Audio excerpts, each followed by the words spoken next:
But just the start of the news review, we give you Wisdom Dogbe. He's a financial analyst. He joins the conversation. Wisdom, good morning. Hello, Wisdom, can you hear me? Yes, I can hear you. Can you hear me? Yes, I can hear you loud and clear. I'm here together with Sweetie Abochi. Sweetie. Good morning, Doug. How are you doing this morning? Doing well. Doing well. Thanks for asking. Well, Yeah. nice to see you. Oh, just to put you on the spot, I know I've seen, I think it may be cyan. Could it be? Doc, what color is Sweetie wearing? What's your name? I'm putting you on the spot here. Let me check. Cyan. Let me check cyan. Actually, it is a shade of cyan. Is it? I think. It just occurred to me. It looks like gray to me, though. It looks like she and I are wearing the same color. Exactly. Okay, I so say that we are wearing a shade of something similar. You and I. technically not gray, but I think, Doc, it's the cameras that are making you see. I know there's that effect. I think it's a shade of cyan. Sweetie, I'll show you when this is over. It just occurred to me that it was a shade of cyan. But anyway, we're giving you your minute and a half to reflect on something burning on your mind and on your chest. What's it going to be? You know, again, thank you for having me. I read about this Smith selling his stake in some high-end hotel properties in the nation to the MP and Minister for Agriculture, Honorable Brian Achampong, and his Rock City Hotel. Look, if it wasn't for this potential buyer, I think it could make sense if this is a strategic decision by the officials who are running Smith, you know, to divest these assets into other investment portfolios with a much better rate of return, or any other strategic decision in the best interest of SNIT and its contributors. However, Ben, when such properties are sold to government officials, either directly or indirectly, regardless of whether they are the highest bidders or not, right, it sure raises very serious questions about potential corruption, transparency, and accountability, right? And also conflict of interest. I say that to make the point that the sale of such property should follow a transparent and also open process, you know, to ensure fairness and prevent favoritism. It smells of some level of conflict, and I would suggest that this could undermine due process, and it also create a perception of corruption, an abuse of office. And how is it that a government official can buy such properties through, you know, his privately owned company? Doesn't that create a conflict of interest by allowing the official to benefit directly from his government position? And how is that not a misuse or wrongful acquisition of public resources for private gain? You know, I think that these things adversely impacts the public trust and confidence in our institutions. And if this is actually true, right, Ghanaians should be rest assured that these properties may be sold at undervalued prices, right, which is going to result in financial loss. And it's the individual pension fund contributor who may bear the brunt for such losses. Then we need to do more to fight corruption and nepotism and its appearance thereof, right? These are the kind of transactions that provide opportunities for corruption and nepotism, and it can damage the credibility and integrity of our state institutions and the entire government. Right. Thank you for that. I mean, when I read the story, I kept asking myself, why? Why? They say, you know, the International Labour Organization was saying that SNIT has depleted its coffers, and by 2030 something, they will not be able to pay its beneficiaries. They've disputed that claim. And now you're selling state-owned companies. Why? Anyway, let's get into the newspapers. Starting with the Daily Guide newspaper. On the front page, Nana meets majority and minority. 2 Togolese arrested for voter fraud. Ochinhene launches 25th anniversary. Nana Kwame Bediako says extend registration timeline, that is to the EC. And let's get into the story, starting with this meet with the president between the minority and majority. And it reads, President Akufo-Addo yesterday met with the leadership of parliament made up of both the majority and minority caucuses at the Jubilee House in Accra. The meeting reportedly focused on issues of national interest or national concern, which was held in a cordial and frank manner. It was attended by Alexander Kwame Napenyo-Markin, all of them.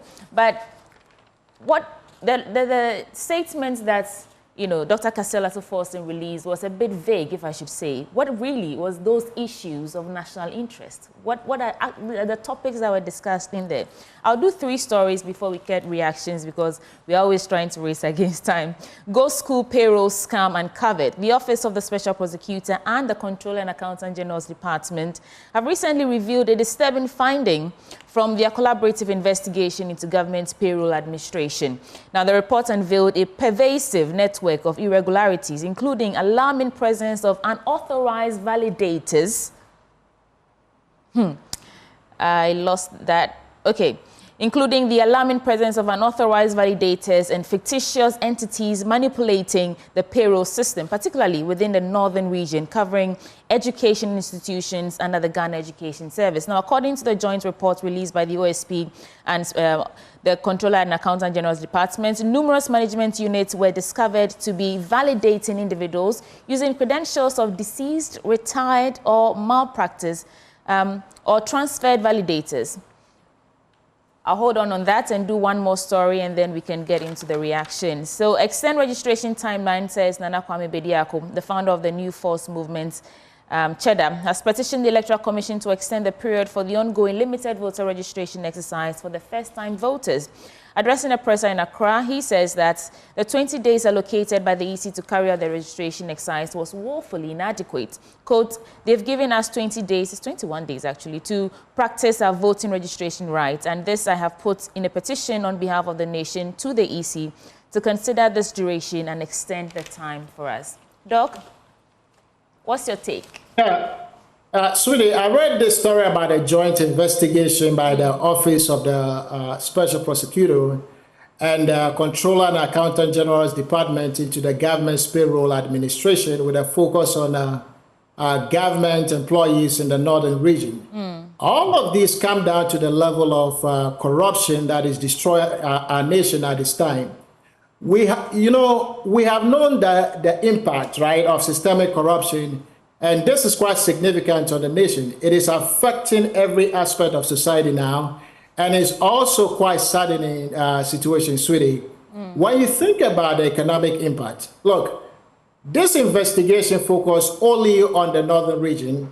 And already we are finding that almost 3 million Ghana cedis has been lost, as payment of salaries to these ghost employees.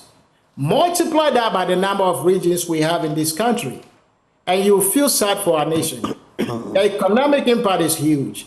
And this is not the only area where you find this type of corruption. It's almost everywhere. And unfortunately, it is becoming part of the fabric of our society.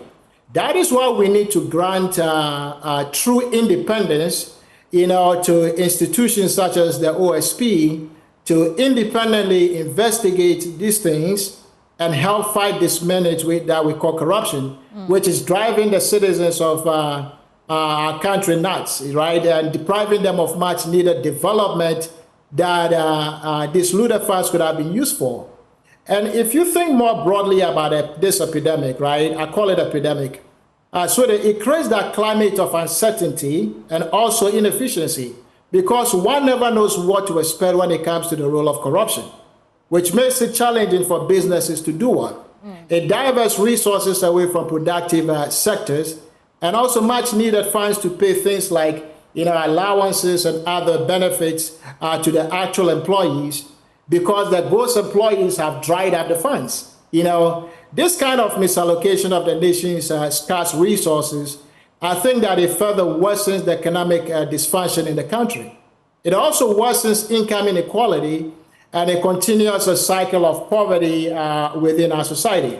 Then if you think about our institutions themselves, corruption erodes that integrity and also effectiveness of these public institutions, including even the judiciary and law enforcement agencies who are supposed to tackle this epidemic.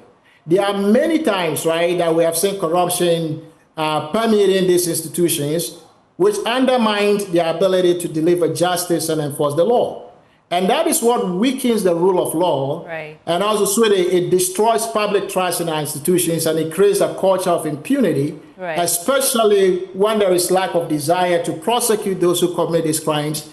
Instead of prosecuting them, there are a lot of instances where some of these perpetrators are cleared of any wrongdoing without any actual action taken against them.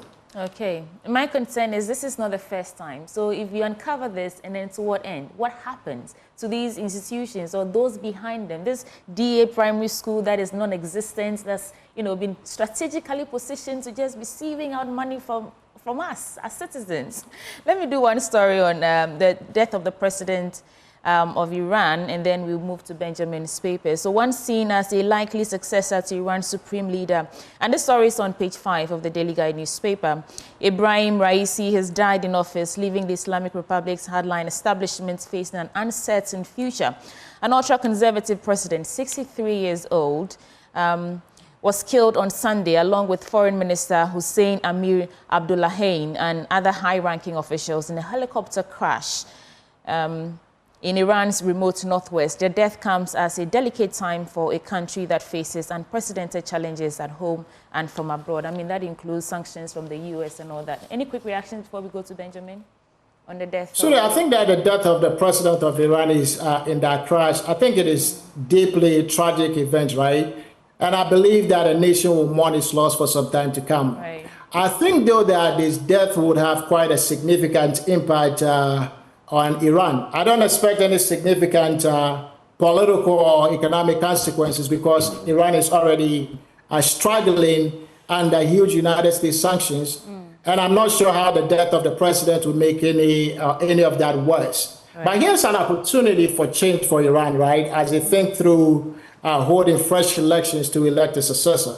Maybe this might open up avenues for some of the social and political reforms that the youth in that country have been protesting for. And also maybe this could, they could use this event of re-election to choose a successor who would champion the cause of all people of Iran. Right. Yesterday I was watching the Becky Anderson interview, and one of the, I don't remember his name, was talking to her, and she said that his successor doesn't seem like he wants to do anything different. So, quote, it is business as usual. I mean, whatever that means. Benjamin. Yeah, well, Iran and everything else also going on there. I mean, Raisi's passing will not necessarily change much, nothing of significance. And especially with the tussle with Israel in recent times as well, all of that, the geopolitics, I don't think anything fundamentally is going to change in Iran. Not that. On the religious front, on the economic front, on the military front, practically nothing is going to change. But let's get into the New Finder newspaper. It goes back to some of the stories you've already taken a swipe at. Hard sale of SNIT hotels to Brian Achampong, that's according to the TUC. Ghosts chop 2.8 million Ghana cedis, chop in inverted commas, while OSP controller saved 34.2 million Ghana cedis. You can make a difference in 7 months, President tells new ministers and deputies. Upper West Regional House of Chiefs touts Baumia's honesty and transparency. So I'll just, I believe you've already touched on those two, the halting the sale of the SNIT hotels and the ghost chopping 2.8 million Ghana cedis. Wisdom, I think you've reflected on those already, right? I have, but I would like an opportunity to touch on the new ministers. All right, so let me get into that story. It's on page 4 of the New Finder newspaper. So it says, President Nana Addo Dankwa Akufo-Addo says his newly appointed ministers have enough time to make a difference and contribute significantly to the advancement of his government's agenda with barely 7 months remaining in his tenure. The president, who swore into office 24 ministers and deputy ministers at the Jubilee House yesterday, expressed confidence in their ability to add to what he described as an enviable record of his government. Quoting him, he says, you have joined the government with only 7 months to go, but I am confident that there is enough time for you to make a difference and make significant contributions. That is what he says there. Then there is also this bit. Nana B warns NDC against alleged evil plot. Now, the New Patriotic Party is alleging that attempts by the National Democratic Congress to implicate the NPP in the controversy surrounding the missing biometric verification or biometric voter registration kits and biometric verification devices are part of a grand agenda to smear the NPP. National organizer of the NPP, Henry Nanabuachi, claims that information from credible sources indicates that the opposition party intended to plant some of the missing devices, that is laptops, which are currently in their possession at the offices of the NPP in various parts of the country. Sometimes this, so per what he's saying, then some of these laptops, the BVRs, are in the custody of the NDC, and they are going to attempt planting it in the custody of the NPP. Cock and bull stories? I don't know. But if there's any truth in it, we ought to get to the bottom of it. But then again, that raises an interesting question about our security services and how supposedly there's infiltration. You know, I'll just say this before you come in. We've always had this system where NDC is in power. Okay, so especially the police service, some in the military, you'll get a bit of people in there. NPP is in power. But I would say that within this tenure, it's been shocking. That's what I'll say. Because you've had, and why is it shocking? You've had people in government. Sometimes when these police officers graduate and stuff, they'll be with them. You know, yeah. I got these people in. I sponsored them. I've never seen that before. And it's a cause for worry, because if we keep feeding our security services with NDC apparatchiks and NPP, what then will we have? We'll have like a point we had with the Black Stars. NPP police, NDC police. And what will that mean? Yes, the people who will eventually get there may belong to either side, but it shouldn't be so political. Anyway, your thoughts? Ben, it's rather unfortunate, right? If you have a security agency that is mainly doing recruitment based on party lines, I think that is rather unfortunate. It's a risk, right? It's a danger to the nation in the long term, because a lot of these people are going to be more loyal to the party and not the country. But let me digress to another topic. When it comes to these new ministers actually making any notable difference, you know, as the president is charging them, I think it could be a tall order on them to achieve something substantial within the next 6 months or 7 months. That is why I tend to understand the stance of the minority leader, Dr. Ato Forson, on this matter, on why the minority boycotted the process of vote and no on the nominations. And here's what I can say. I was thinking that the president would rather take advantage of his power to reshuffle, to rather consolidate some ministries, right, to save the nation some money by reducing the cost of running government. There is unprecedented hardship in the country as of now as a result of the economic meltdown. Unemployment is pretty high. Inflation is still making fun of the pocketbooks of Ghanaians. Electricity supply is unstable in the country. Businesses are struggling, and some of them are even fleeing the country altogether. And many more challenges. I can't even mention all of them in this segment. I think that it will have demonstrated to Ghanaians that this administration is interested in doing whatever it takes, right, to be fiscally responsible. So instead of nominating new ministers, existing ministries should have been rather consolidated, because we have too many ministers. And I think that it is fair to call these ministerial nominations as almost lame duck appointments, right? And lame duck appointments usually raise doubts about the legitimacy of the nominations made by the president, who should be leaving office in about 6 months or 7 months. And so some may argue that these nominations could lack the mandate and the integrity and also the accountability that you would need or you expect from an outgoing government. And I also think that others could argue that these reshuffles and new appointments, they were made purely for political calculations, you know, to secure positions for party loyalists, or to keep the paychecks coming for existing party loyalists who should have been relieved of their duties. And here's the thing, quickly. If Dr. Bawumia wins the upcoming elections, these appointments by His Excellency President Akufo-Addo can limit the flexibility and the decision-making powers of Dr. Bawumia's administration.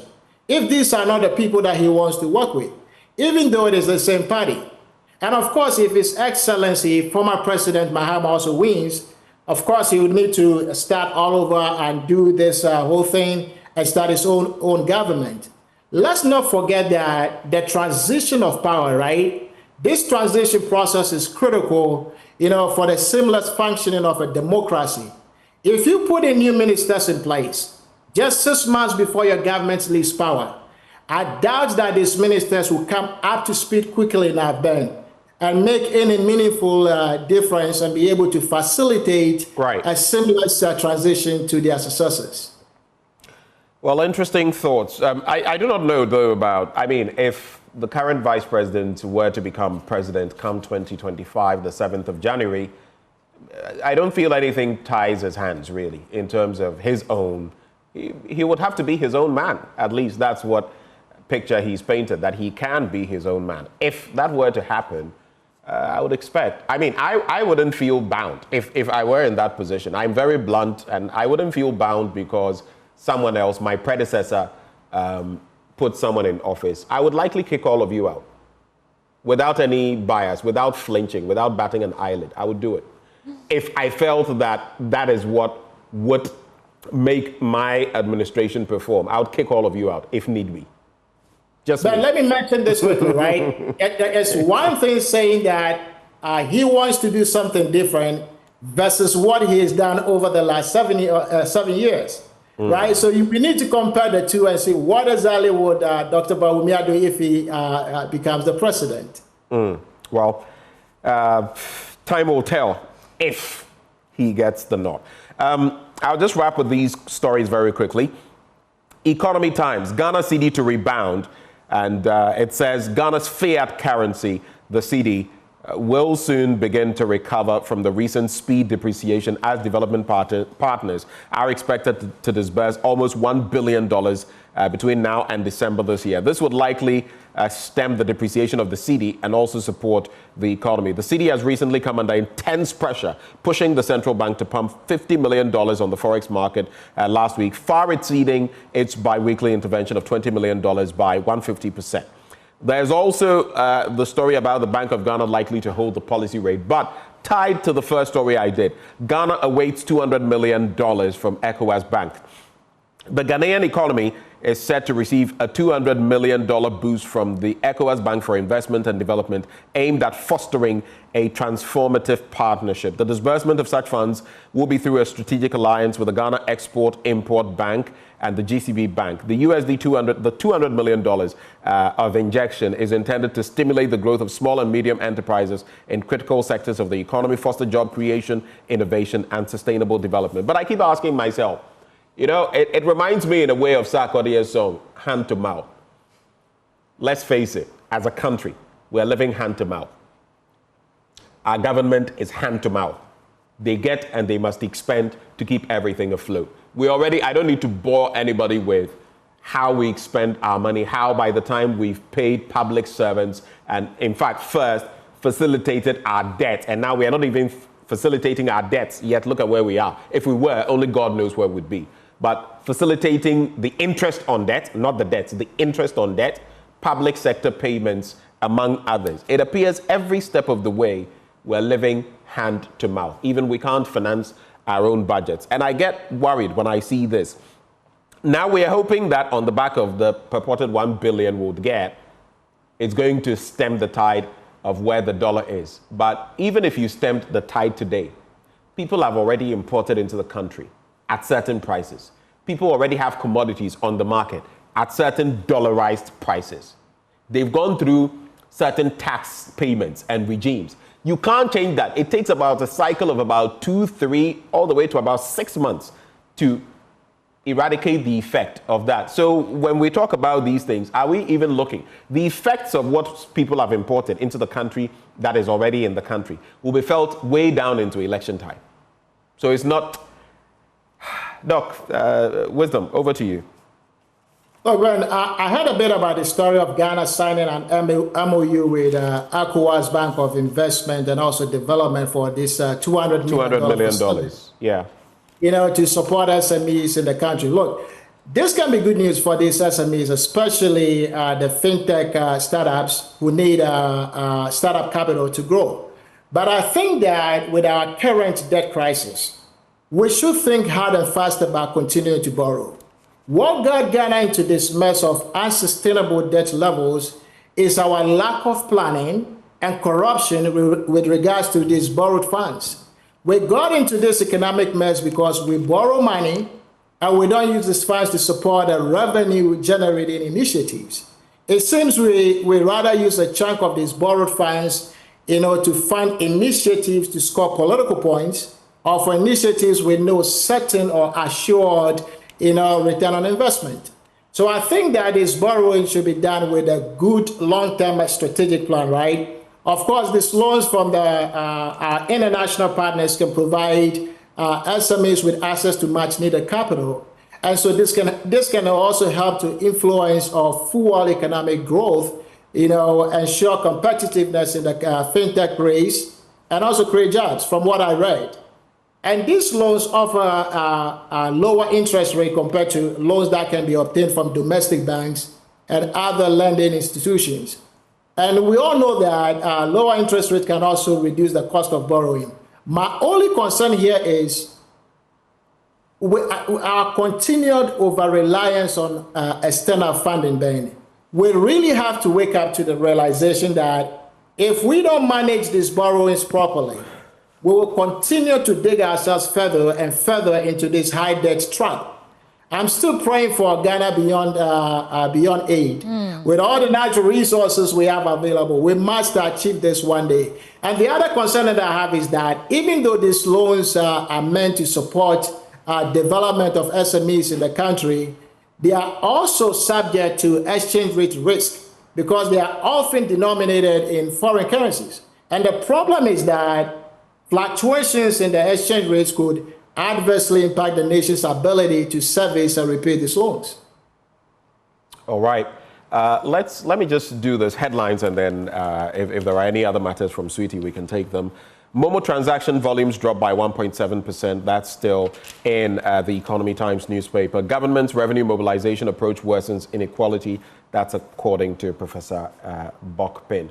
Would you like to take the other headlines from papers, or should I? Just one paper. But when Dr. Dugwe said Ghana beyond aid, it brought back some sort of flashback of so many sound bites and tweets of things that a Akufo-Addo government, before, when they were in opposition, said arresting the dollar, if the fundamentals are weak, the economy will expose you. The exchange rate will expose you, yeah. Putting your presidency on the line, Ghana beyond aid, we will not go to the IMF. All of it just comes rushing. We're proud people. So, are they magicians? Do they say things and just magically forget the things that they say? No, but I think sometimes when these are said, people, I think it's two things. Kufuor even, at a point, and that is where I feel admission, honesty, candor is important. Kufuor said certain things. When he came into, former President Kufuor, when he came into office, he had to admit that, oh, honestly, you know, some of the things I felt, I respected him for that.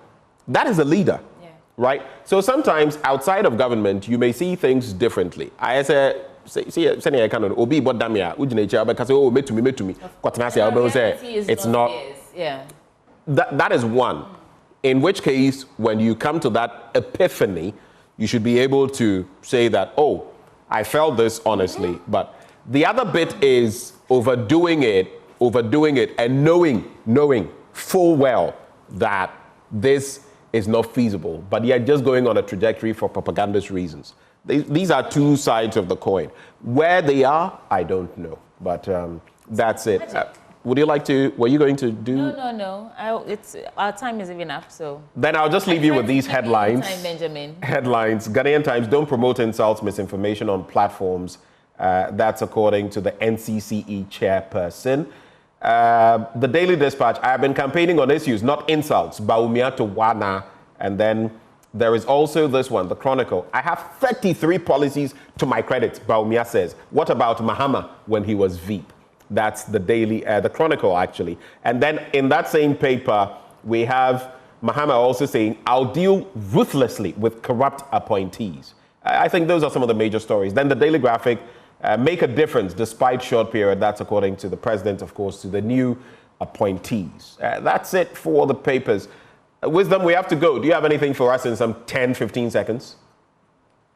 No, all that I can say is this, right? As my last comment today is, all these 33 policies that His Excellency Dr. Bawumia has, I think Ghanaians are waiting for that to transform into improving their economic fortunes in the country. And I think that is what would go into the decision on who to vote for. You know, Ghanaians are they are very wise. And Archbishop Duncan Williams, he said yesterday or a day before that Ghanaians are not always gentle. You can take them for a ride, but just for a period. Ghanaians will always rise up and they will do the right thing. Thank you for those thoughts. Wisdom Dugbe is a financial analyst. Before we veer into sports, Endpoint Homeopathic Clinic, as always, bringing us to the close of this segment. They're offering you prostate screening for free if you're a man, fertility screening for free if you're a woman. All you have to do, reach out to them at any of their branches here in Accra, Spintex opposite the Shell signboard, Kumasi, Chronomabwe here behind the Angel Educational Complex, Takrady Anaji State, Tema Community 22, Techiman Hanswa, and Esiaman Zima. You can reach them on 0244 867 068 or 0274 234 321. Endpoint Homeopathic Clinic, the end to chronic disease. Up next, we serve you the latest in the world of sports. You want to stay.